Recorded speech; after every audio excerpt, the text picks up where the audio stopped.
સરગવાનો powder, જેને moringa પાવડરના નામથી પણ ફેમસ છે. મોરિંગા પાવડર સૂખા મોરિંગાના પાંદડાઓમાંથી બનાવવામાં આવે છે. જો તેને આહારમાં શામેલ કરવામાં આવે તો બહુ જ બધા હેલ્થ બેનિફિટ પણ મળી શકે છે. તેની અંદર vitamin A, vitamin C, vitamin E, calcium, iron, potassium અને મેગ્નેશિયમ જેવા ખનિજો હોય છે. તેમજ ડાયટરી ફાઇબર, પ્રોટીન અને એન્ટીઓક્સિડન્ટ્સથી પણ તે ભરપૂર હોય છે. મોરિંગા પાવડર રોગપ્રતિરોધક ક્ષમતાને વધારવા માટે ખૂબ જ ફેમસ છે. પાચન તંત્રને ટેકો આપે છે અને લોહીના શર્કરાને એટલે કે બ્લડ શુગર લેવલને પણ જાળવવામાં મદદ કરે છે. તે ઉપરાંત શરીરમાં બળતરા ઘટાડવા માટે પણ જાણીતું છે. શું તમે પણ તમારા આહારમાં મોરિંગા પાવડરને શામેલ કરવા માંગો છો? તો આ વિડીયોમાં તમને જાણવા મળશે એવી 5 અલગ અલગ રીત જેની મદદથી તમે તમારા આહારમાં મોરિંગાને શામેલ કરીને તેના બધા હેલ્થ બેનિફિટ માણી શકો છો.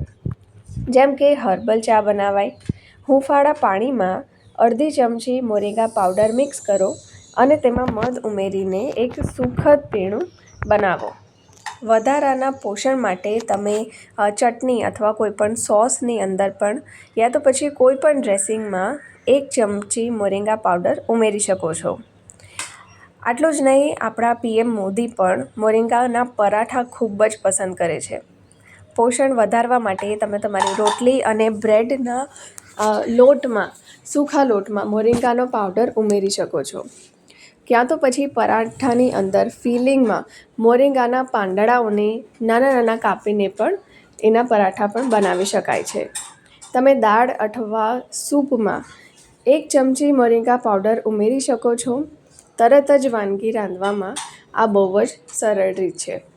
પોષક તત્વોથી ભરપૂર તમારે દિનની શરૂઆત કરવી હોય તો તમે કેળા અથવા કેરી જેવા ફળોની અંદર મોરિંગા પાવડર ઉમેરીને એક સ્મૂધી બનાવી શકો છો.